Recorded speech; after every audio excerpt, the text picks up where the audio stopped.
पहली बार छुरा घोपा गया।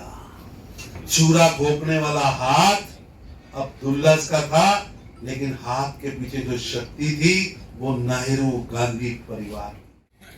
फारूक साहब कह रहे हैं 1 अगस्त को कि कोई 370 तोड़ नहीं सकता। 3 बार भी नरेंद्र मोदी पैदा हो तो तोड़ नहीं सकता। अरे अब्दुल्ला साहब, वो पहले जन्म वाले ने तोड़ दिया, अभी तो 2 जन्म उसके बाकी है। कोई माई का लाल तोड़ नहीं सकता। हाँ, वो माई का लाल है नरेंद्र मोदी, तोड़ के दिखाया। ये पाप जो इस धरती पर हुआ है, उस पाप के लिए कभी भी इन 3 परिवारों को देश माफ नहीं कर सकता। राहुल गांधी जी आए थे ना अभी, डिज्नी प्रिंस अभी यात्रा लेके आए थे, treadmill walk. National general secretary Tarun Chugh ने 3 पार्टी पर निशाना साधा। गांधी परिवार, अब्दुल्ला परिवार, मुफ्ती परिवार पर निशाना साधते हुए उन्होंने कहा कि जम्मू कश्मीर आर्थिक स्थिति से पीछे रहा।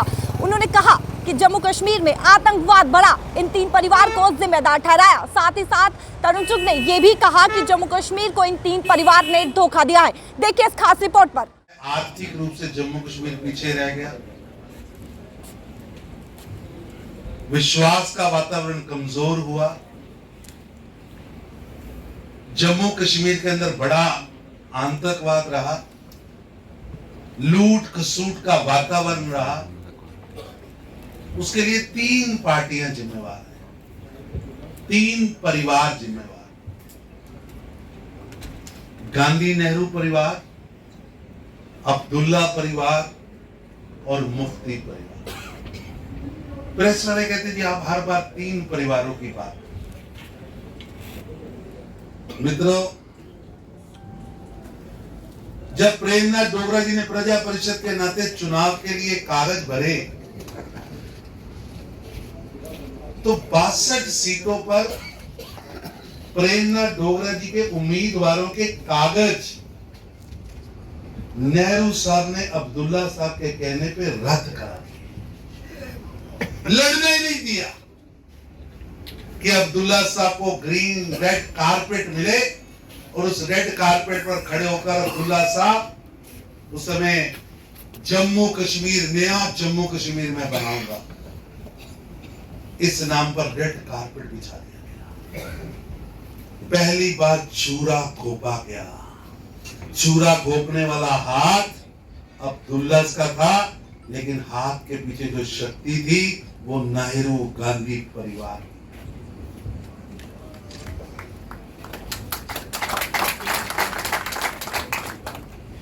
62 उम्मीदवारों के चुनाव के पर्चे रद्द कर दिए, लड़ने ही नहीं दिया गया। अब कॉन्स्टिट्यूशन असेंबली अब्दुल्ला साहब को दी और बाद में खुद नेहरू साहब पछताते थे कि अब्दुल्ला साहब तो इतनी पावर दे दी कि तानाशाह बन गए।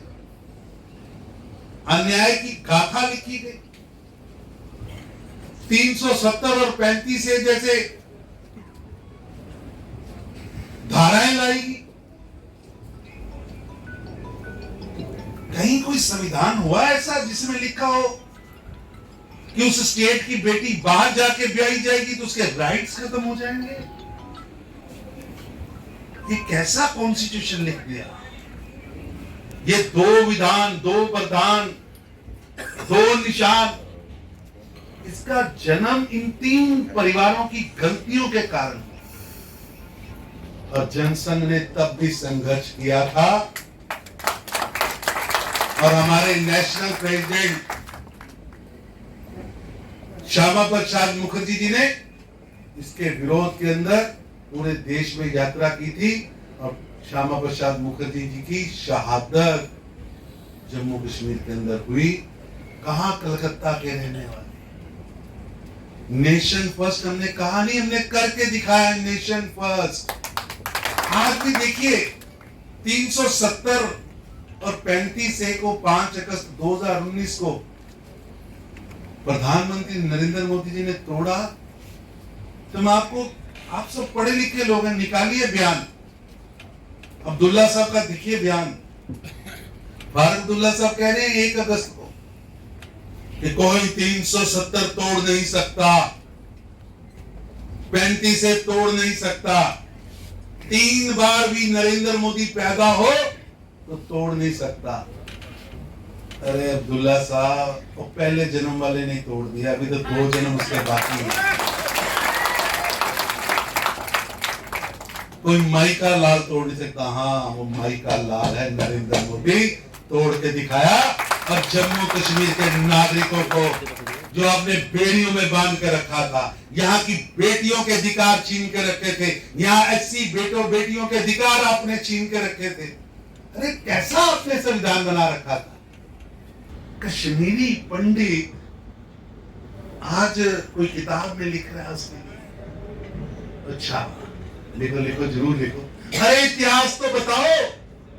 जब 1989 के अंदर कश्मीर के अंदर नारे लग रहे थे, कश्मीर बनेगा पाकिस्तान, कश्मीरी पंडितानियों के साथ, कश्मीरी पंडितों के बिना, कश्मीरी में नारा था। बड़े बड़े बोर्ड लगाए गए, दीवारें पेंट की गई कि कश्मीरी पंडितों अपनी पत्नियां और लड़कियां छोड़ के कश्मीर छोड़ दो। घरों के बाहर पोस्टर लगाए गए, कश्मीरी पंडित के घर के बाहर उसकी पत्नी का, उसकी बेटी का नाम लिख के पोस्टर लगाए गए, इसको छोड़ के यहां से चले जाओ। उस समय कौन था मुख्यमंत्री? कौन था जम्मू कश्मीर का मुख्यमंत्री? फारूक अब्दुल्ला। देश का गृह मंत्री कौन था? मुफ्ती साहब। भूल सकते हैं हम? देश भूल सकता है? आज कोई किताब में लिख रहा है कि उस समय निकालना नहीं था। अरे नहीं निकालना था। कौन निकलना चाहता था और कौन निकालना चाहता था? कौन घर जला रहा था? किसने कश्मीरी पंडितों की लाशें पेड़ों पे टांगी थी, उनके खून से सने हुए जनेऊ?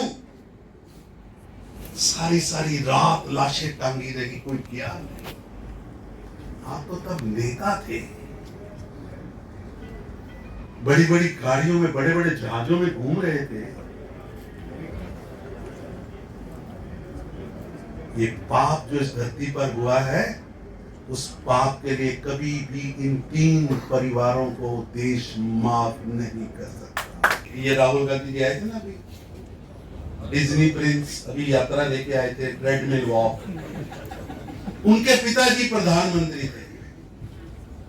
उन्होंने पत्र लिखा, official letter as a governor, कि हालात ठीक नहीं है, यहाँ के नागरिकों की सामूहिक हत्याएं हो सकती। फरवरी में लिखा, मार्च में लिखा, अप्रैल में लिखा, मई में लिखा। वो सारे पत्र आज पब्लिक डोमेन में है। एक भी कार्रवाई राजीव गांधी जी ने नहीं की। कश्मीरी पंडितों को उनके हाल पर मरने के लिए छोड़ दिया। क्यों नहीं की कार्रवाई? राहुल गांधी जी आए हो ना, आज तो आप स्नो बॉल खेल रहे हो, भाई बहन एक दूसरे पे बर्फ फेंक रहे हो। मोदी जी का शुक्र करो कि आज यहाँ पर ऐसा माहौल है कि आप एक दूसरे पर बर्फ फेंक रहे हो। इसलिए इन 3 परिवारों ने जो देश के, इन 3 परिवारों ने जम्मू कश्मीर के साथ जो धोखा किया। आपकी बेटी को कोई अगवा करता है, आप गृह मंत्री हैं, कश्मीरी पंडित मरते रहे, लाशें टांगी गई, घर उजाड़ दिए, रात को लाइन लग गई। रामबन से लेकर पत्नी टॉप से लेकर जम्मू तक ट्रकों में बैठे गर्भवती औरतें, छोटे छोटे बच्चे, घर का सामान आएंगे, वापस लेने आएंगे। आप उस पर पॉलिटिक्स करते हो?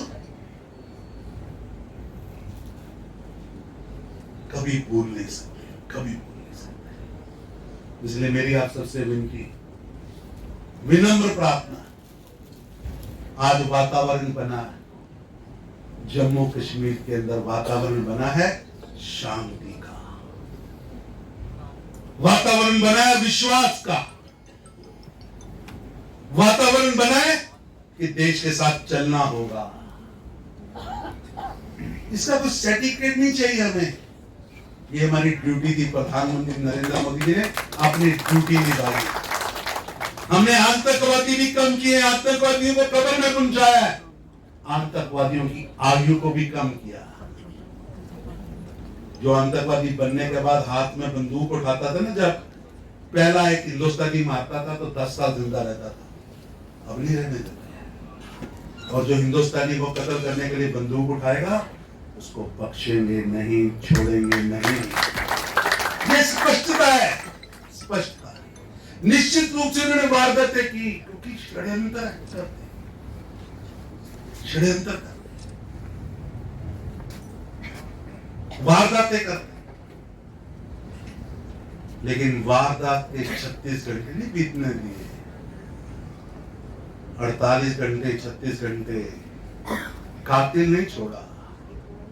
यहां पकड़ा गया या मार दिया। जो भारत के खिलाफ हथियार उठाएगा वो बख्शा नहीं जाएगा।